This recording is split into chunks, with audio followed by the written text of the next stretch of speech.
Hey everyone, so today I'm going to be talking about how podocytes exhibit a specialized protein quality control employing derlin-2 in kidney disease. So what are podocytes? Well, they're specialized cells that cover the surfaces of capillaries in the glomeruli found in kidneys, and they're important for stabilizing the architecture of the glomerulus, but they also provide a good amount of resistance for the filtration barrier, which ensures that not everything that's in the blood will actually enter the filtrate within the nephrons. They also play an important role in determining the size and the charges of the particles that are found in filtrate. And when they're injured, it leads to proteinuria, which is excessive protein in the urine, and over time can lead to chronic renal failure. One of the key reasons for damage to podocytes is damage to the endoplasmic reticulum, which is the organelle that's best known for processing and sending proteins for secretion. One of its other key functions is to degrade misfolded proteins through what's known as the unfolded protein response. In a nutshell, the unfolded protein response is triggered by stress to the endoplasmic reticulum and seeks to correct that by removing whatever stressor, typically as a unfolded or misfolded protein.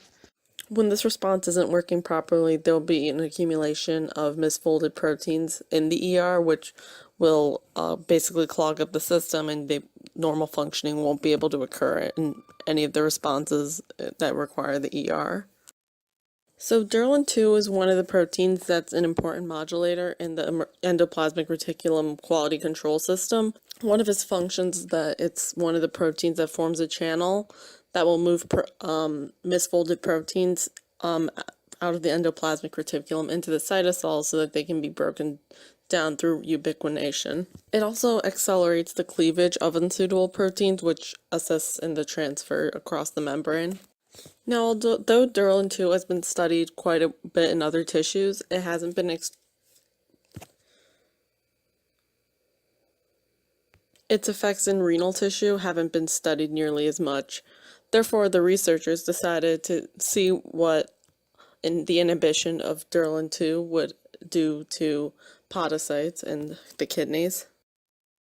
So first, the researchers used a Krelok system to conditionally knock out the derlin-2 gene from only the podocytes. This produced litters of mice, some of which expressed derlin-2 in their kidneys and some of which did not. The mice that expressed the derlin-2 gene were served as the controls, while the mice that didn't have it were the experimental group. Within each group of mice, some were injected with PBS, which is simply a control solution, while others were injected with adriamycin, otherwise known as ADR, to induce stress to the glomeruli.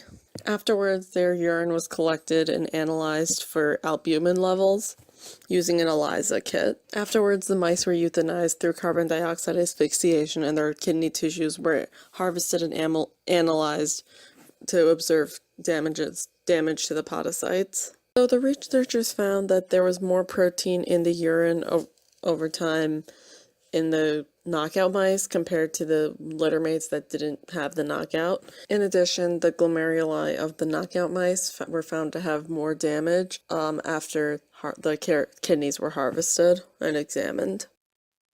So the figure here shows the albumin to creatinine ratios of the urine samples over time. Creatinine is a metabolic product that's normally found in urine, so normally the albumin to creatinine ratio is pretty low, as there shouldn't be a lot of albumin in the urine to begin with. So the white bars represented the knockout mice that didn't receive the drug. The gray bars were the normal mice that received the drug, and the black bars are the knockout mice that received the drug, ADR. So during the first 7 days, there wasn't a whole lot of difference between any of the groups, nothing statistically significant. However, by the 14-day mark, there was a significant difference between the knockout mice that received the drugs compared to the other two groups, and this remained the case after 21 and 28 days.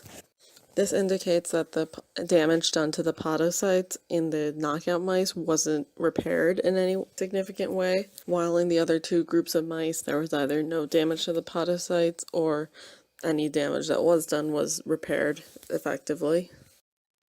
So the questions that I have are, how do podocytes regulate which molecules are filtered out? And what other organelles are involved in the unfolded protein response? Here are my references, and thank you for listening.